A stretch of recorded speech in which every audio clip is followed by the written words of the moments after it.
Indo British advanced pain clinic, నొప్పిమాయం surgery దూరం. For appointments 9155515563. నమస్తే, welcome to I dream inside politics with Kavitha.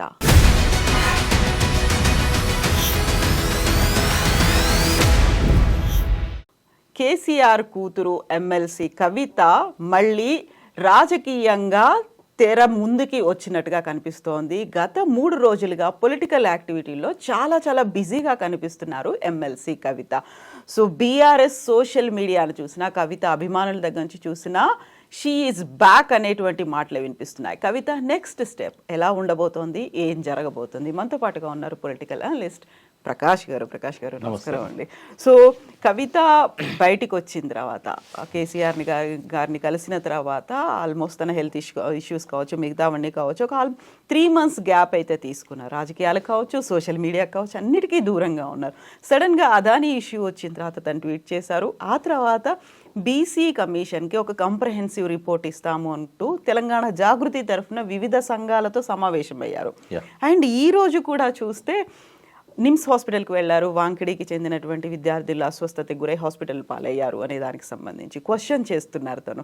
So next ఎలా step ఉంటుంది అనుకుంటున్నారు మీరు? ఆల్రెడీ ఆమె ఎమ్మెల్సీ ఉంది. మధ్యలో ఈ ఆమె మీద ఆరోపణలు రావడము, ఎంపీ ఎలక్షన్స్ అప్పుడు ఆమె జైల్లో ఉండడము, దానివల్ల కొంత ఇన్యాక్టివిటీ ఉన్నా కూడా జైలు నుంచి రాగానే ఇమ్మీడియట్గా యాక్టివ్ కాకపోవడానికి కూడా కారణాలు ఉండొచ్చు. ఏదున్నా కూడా తెలంగాణలో ఒక డైనమిక్ లీడర్గా కవితకు ఒక గుర్తింపు ఉంది. ఆమె ఏ జిల్లా పోయినా క్రౌడ్ వస్తుంది, ఆమె అభిమానులు ఉన్నారు. ఆమె పొలిటికల్ ఎంట్రీ అనేది బిగినింగ్లో టీఆర్ఎస్ పార్టీ పరోక్షంగా సహకరించినా కూడా జాగృతి అనే ఒక ఇండిపెండెంట్ ఆర్గనైజేషన్ ద్వారా వచ్చింది. బతుకమ్మ అనే దాన్ని బాగా ప్రాచుర్యంలోకి తేవడానికి ఆమె మళ్ళీ ఒక క్యాంపెయిన్ చేసింది. ఆ గుర్తింపు తను తీసుకొచ్చుకోగలిగింది. బతుకమ్మ వల్ల తన గుర్తింపు వచ్చిందని చెప్పొచ్చు. తెలంగాణ అనేదాన్ని బతుకమ్మకు జోడించి ఒక ఉద్యమ రూపంగా బతుకమ్మను ఒక ప్రతీకగా అందరినీ ఏకం చేయడము, ఆ ఫెస్టివల్ చాలా పెద్ద ఎత్తున జరుపుకోవడానికి ఆమె సహకరించడం. ఇక్కడే కాకుండా విదేశాలలో కూడా ప్రతి బతుకమ్మకు ఏదో ఒక దేశానికి పోయి ఆమె అక్కడ కూడా తెలుగు వాళ్ళను, పర్టికులర్గా తెలంగాణ వాళ్ళను ఒక్కటి చేయడము, జాగృతి శాఖలను ఏర్పాటు చేసింది. ఒక స్టేజ్లో అంటే తెలంగాణలో టీఆర్ఎస్ పాలన వచ్చిన తర్వాత ఆమె రకరకాల వింగ్స్ని ఏర్పాటు చేయడం మొదలుపెట్టింది. అంటే జాగృతి అనేది ఒక వింగ్ ఉంటే బాగుంటుంది, మళ్ళీ అందులో యూత్ వింగ్ అని, మహిళా వింగ్ అని, కార్మిక శాఖ అని ఇట్లాంటివన్నీ పెట్టేసరికి ఒక డిస్టర్బెన్స్ అవుతుందని భావించినట్టున్నారు కేసీఆర్ గారు. అవన్నీ రద్దు చేశారు. ఒకే ఒక నిర్ణయంతో అన్ని శాఖలు రద్దు అయినాయి. తర్వాత మళ్ళీ ఆమె బీసీల వాదాన్ని ఎత్తుకొని అరెస్ట్ కంటే ముందు మళ్ళీ తెలంగాణ జిల్లాలలో కొన్ని సెమినార్స్ ఏర్పాటు చేశారు. ఫస్ట్ హైదరాబాద్లోనే అసెంబ్లీలో జ్యోతిబా పూలే విగ్రహం పెట్టాలి ఆ నినాదంతో మొదలుపెట్టారు. ఆమె స్పీకర్ కూడా కలిసి ఆమె వినతి పత్రం ఇవ్వడము. సో కాంగ్రెస్ గవర్నమెంట్ వచ్చిన తర్వాత ఈ నినాదాన్ని ఆమె టేకప్ చేశారు. అప్పుడు విమర్శ వచ్చింది, మీరు 10 ఏళ్ళు ఉన్నారు, మీరు పెట్టవచ్చు కదా, అప్పుడు ఎందుకు పెట్టలేదు, ఇప్పుడు మా మీద ఎందుకు ఒత్తిడి తెస్తున్నారని కూడా అడిగారు. సరే ఏదేమన్నా బీసీలు కూడా ఆలోచించారు. అంటే మన దానిలో ఒక యూనిటీ అనేది లేదు, మన దానిలో మనం ఎవరో ముందుకు వచ్చినా యూనిటీ కావట్లేదు. కనీసం కవిత ముందుకు వస్తున్నది. జ్యోతిబా పూలే విగ్రహం పెట్టడం అనేది ఒక మంచి నిర్ణయం. అది ఆమె అంబేద్కర్ విగ్రహానికి ఆమె ఎట్లయితే సహకరించారో అసెంబ్లీలో ఏర్పాటు చేయడానికి జ్యోతిబా పూలే విగ్రహానికి కూడా ఆమె సహకరిస్తానంటున్నారు. మనం ఎందుకు సపోర్ట్ చేయకూడదు? నన్ను కూడా రిక్వెస్ట్ చేసింది. అప్పుడు నేను కూడా అటెండ్ అయినాను, ఒక 3 meetings అటెండ్ అయినాను. బీసీలలో కొంత అక్కడక్కడ వ్యతిరేకత వచ్చినా కూడా, అంటే మనకు ఆమె ఏంది నాయకత్వం వహించేది ఈ మూమెంట్కి, మనం చేసుకోవచ్చు కదా, అంటే మన లోపల ఐక్యత లేదు, ఇప్పటివరకు ఆ నినాదం మనం ఇవ్వలేదు. కాబట్టి ఎవరు ముందుకు వచ్చినా మనం తీసుకోవడంలో తప్పలేదని మేమంతా కన్విన్స్ చేసే ప్రయత్నం చేశాం. ఆ మూమెంట్ నడుస్తున్న టైంలో ఆమె అరెస్ట్ అయింది. కాబట్టి ఆ బీసీ వాదాన్ని ఆమె ఇప్పుడు ఎత్తుకోవడం కాదు, బీసీల ఇష్యూస్ను జైలు పోకముందు ఎత్తుకున్నది ఆమె. ఈ కాంగ్రెస్ గవర్నమెంట్ వచ్చిన తర్వాత ఎత్తుకున్నది. అయితే నిన్న జరిగిన సమావేశంలో కూడా ఆమె బీసీ కులగణనకు సంబంధించిన అంశాలు లేవనెత్తింది. రిజర్వేషన్స్ విషయంలో కూడా చాలా రోజుల నుంచి బీసీలలో ఆ డిమాండ్ అనేది వస్తున్నది. టీఆర్ఎస్ గవర్నమెంట్ ఉన్నప్పుడే తగ్గినాయి అవి, 23% తగ్గినాయి లోకల్ బాడీస్లలో. సో మళ్ళీ పెంచాలి అనే డిమాండ్ ఒకటి ఆమె తీసుకోవడం అనేది కొంత బీసీలను పోలరైజ్ చేయడంలో, దాంతోపాటు ఇంకొక నినాదం కూడా ఇవ్వాలి ఆమె. ఈ ఈబీసీ వాళ్ళకు ఇప్పుడు ఉన్నది 10% లోపు, 10% రిజర్వేషన్స్ పెట్టుకున్నారు.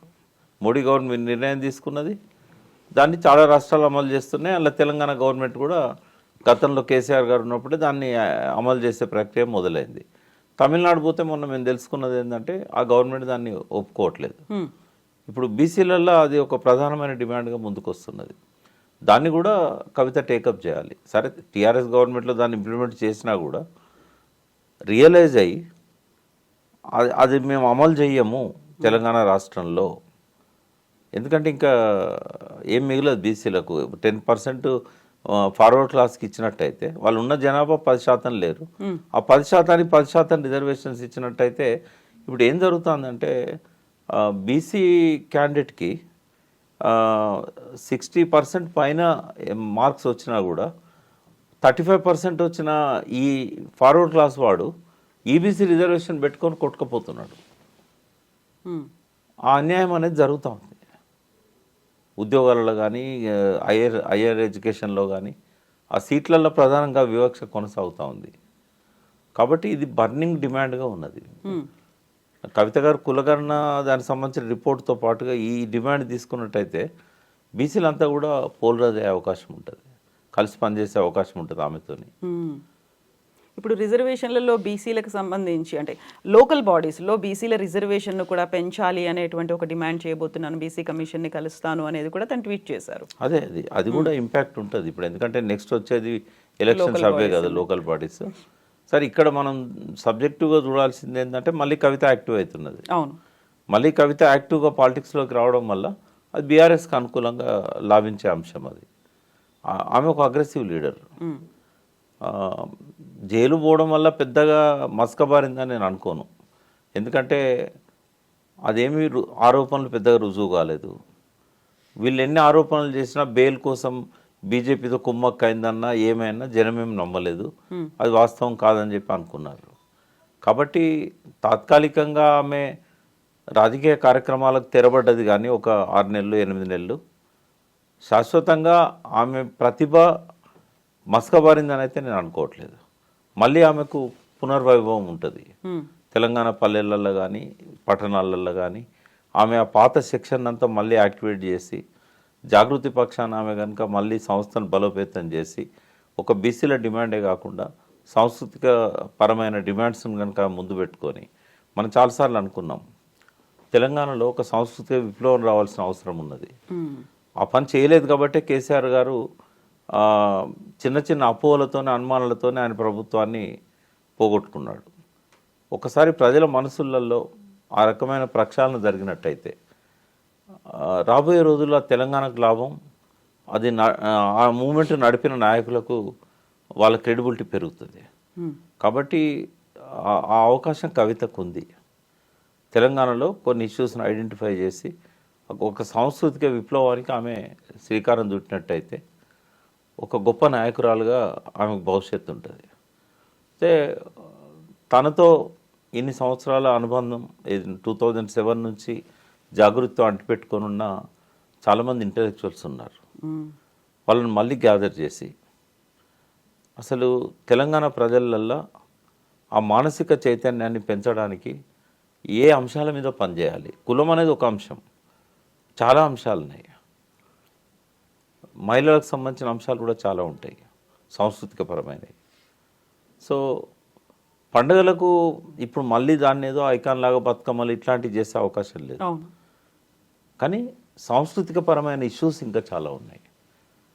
మన తెలంగాణ సంస్కృతిలో ఉన్న కొన్ని మంచి లక్షణాలను బయటికి తీసే అవకాశాలు ఉన్నాయి. ఇవన్నీ కనుక ఆమె చేయగలిగితే మళ్ళీ ఒక గొప్ప పునర్వైభవాన్ని ఆమె తీసుకురాగలుగుతారు. జాగృతిని ఇంకో పాటలో ఆమె సక్సెస్ఫుల్గా మళ్ళీ రీలాంచ్ చేయగలుగుతారు. అప్పుడేమో బతుకమ్మతో జాగృతి ప్రజల మనసుల్లోకి వచ్చింది. ఇప్పుడు ఆ సాంస్కృతిక చైతన్యాన్ని ఇచ్చే విధంగా ఏది అవసరం ప్రజలకు.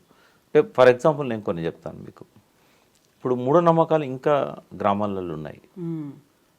ఆ మూఢనమ్మకాలు తగ్గుతాయి అనుకున్నాం. ఎడ్యుకేషన్ పెరుగుతున్నా కూడా మూఢనమ్మకాలు కూడా పెరుగుతున్నాయి. చదువుకున్నవాడు కూడా ఆ నమ్మకాలను అట్లే అంటిపెట్టుకుంటున్నాడు. చదువుతో విజ్ఞానంతో పోవాలి కదా, పోవడం లేదు. అవి ఇప్పటికి మంత్రగత్తెలు అని చెప్పి దాడులు చేయడము, అనుమానాలు పడడం, అపోహలు పడడం, వైద్యాన్ని పక్కకు పెట్టి నాటు మందులకు ఇట్లాంటి వాటికి ప్రాణాలను బలి చేసుకోవడము, ఆరోగ్యపరమైన సమస్యలు, మానసికపరమైన సమస్యలు, సైకలాజికల్ ఇష్యూస్, ఇట్లాంటివన్నీ కూడా. తర్వాత మానవ సంబంధాల కంటే ఆర్థిక సంబంధాలకు ఎక్కువ విలువ ఇచ్చే పరిస్థితి. అది తెలంగాణ కల్చరే కాదు అది, బట్ అది పక్క ప్రాంతాల నుంచి వచ్చిందో ఏమో కానీ అది ఇప్పుడు తెలంగాణలో అది పెరుగుతూ ఉంది. తర్వాత స్త్రీని గౌరవించే సంస్కృతి, భారతీయ సంస్కృతిని పునరుద్ధరిస్తా అన్న ఆర్ఎస్ఎస్ కానీ మోడీ కానీ చేయలేని పనులు అవి. తర్వాత ఇవాళ వస్తున్న ప్రత్యామ్నాయ సంస్కృతి ఏదైతే స్టార్ కల్చర్ ఉందో, ఈ కల్చర్కి అగెనిస్ట్గా విద్యార్థులను చిన్న వయసులో ఉన్న పిల్లల దగ్గర నుంచి పెద్దవాళ్ళ దాకా ఒక ప్రత్యామ్నాయ సంస్కృతి పేరుతోని విష సంస్కృతి మన మీద ఎట్లయితే ప్రతిరోజు సెల్ ఫోన్ల ద్వారా కానీ ఈ శాటిలైట్ ఛానళ్ళ ద్వారా కానీ మన మీద విశృంఖలంగా దాడి చేస్తున్నదో దానికి వ్యతిరేకమైన పోరాటంతో అది పోద్దని నేను అన్నాను. కానీ ఒక భావజాల వ్యాప్తి జరగాల్సిన అవసరం ఉంది, మళ్ళీ జాగృతం చేయాల్సిన అవసరం ఉన్నది. అంటే జయశంకర్ గారు ఒక చనిపోయే ముందు ఒకసారి డిస్కషన్లో నాతో అన్నారు, ఈ కవిత ఎక్కువ పాలిటిక్స్ మీద కాకుండా ఇటువైపు దృష్టి పెడితే బాగుంటుంది. ఎట్లయితే ఆమె జాగృతి పేరుతోని బతుకమ్మ ఇట్లాంటి ఐకాన్స్ని తీసుకొచ్చి ఉద్యమాన్ని జోడించిందో, తెలంగాణ వచ్చిన తర్వాత కూడా ఈ కృషి కొనసాగాల. She is the right person అని చెప్పాడు ఆయన. నేను రాశాను కూడా ఆర్టికల్ అప్పుడు ఆయన చనిపోయినప్పుడు, తెలంగాణ రాలేపటికి 2011లో కవిత గురించి రాశారు, ఆయన చెప్పింది రాశాను నేను. అంటే ఆ వైపుగా కవితను ఎదగాలని కోరుకుంటున్నాం. అట్లాంటి ఇష్యూస్ తీసుకొని ఆమె ఒక ఐకాన్ లాగా డెవలప్ కావాలి. తండ్రి తాడు బిడ్డగా రాజకీయాలలో ఏం మాట్లాడినా కూడా ఆమె విలువ అనేది ఒక స్టేజ్కి వచ్చి అక్కడ ఆగిపోతుంది. బట్ ఈ పని చేస్తే తండ్రి కంటే ఎక్కువగా ఎదిగే అవకాశం ఆమెకు వస్తుంది. ఈ మంత్రి పదవులు, ముఖ్యమంత్రి పదవుల మీద ఆశలు పక్కకు పెట్టి అది కాదు టార్గెట్, అది అట్లా చేయకూడదు. ఇప్పుడు ఒక రోల్ కావాలి. ఆమె కొంత దూరం అందులో ప్రయాణం చేసింది కాబట్టి she is the right person. ఇంకా అందరిలాగా కొట్టుకపోవడం కాదు. ఎంతమంది ముఖ్యమంత్రులను ఈ ప్రజలు గుర్తుపెట్టుకుంటారమ్మా? ఆంధ్రప్రదేశ్ సమైక్య రాష్ట్రంలో ఎంతోమంది ముఖ్యమంత్రులు పరిపాలన చేశారు. ఇప్పుడు అడిగితే ఎవరినన్నా పేరు అడిగితే గుర్తుపెట్టుకునే పరిస్థితి ఉందా? ఇవాళ కావాల్సిన ముఖ్యమంత్రులు కాదు, సంఘ సంస్కర్తలు కావాలి. ఈ సమాజంలో ఉన్న రుగ్మతలను పోగొట్టి ప్రజల లోపల మానసిక చైతన్యాన్ని, భావజాల వ్యాప్తిని తీసుకుపోగలిగే వాళ్ళు కావాలి. 4 కాలాల పాటు ఆమె తెలంగాణ చరిత్రలో మిగిలిపోతుంది. వాళ్ళ కుటుంబం నుంచి ఎవరు ముఖ్యమంత్రి అయినా పరగబడేది ఏముంటుంది? కేసీఆర్ కంటే పెద్ద ముఖ్యమంత్రి అయితే వాళ్ళ కుటుంబం నుంచి రారు కదా. కాబట్టి ఆ పదవుల కంటే కూడా సంస్కృతి మీద, సాంస్కృతిక పునర్వైభవం కోసం, సాంస్కృతిక పునర్జీవనం కోసం, తెలంగాణ కల్చర్లో ఉన్న మంచిని పైకి లేపి ఇప్పుడైతే దాడి చేస్తున్న విష సంస్కృతికి వ్యతిరేకంగా జాగృతిని పెంచుకుంటే బాగుంటుంది తప్ప కేవలం పొలిటికల్ ఇష్యూస్, కులగణన అనేది పొలిటికల్ ఇష్యూ, వాటికి పరిమితం కావద్దని ఆమెకు నేను మీ ద్వారా విజ్ఞప్తి చేస్తాను. ఎస్ ప్రకాష్ గారు, థ్యాంక్ యూ సో మచ్ అండి. Thank you.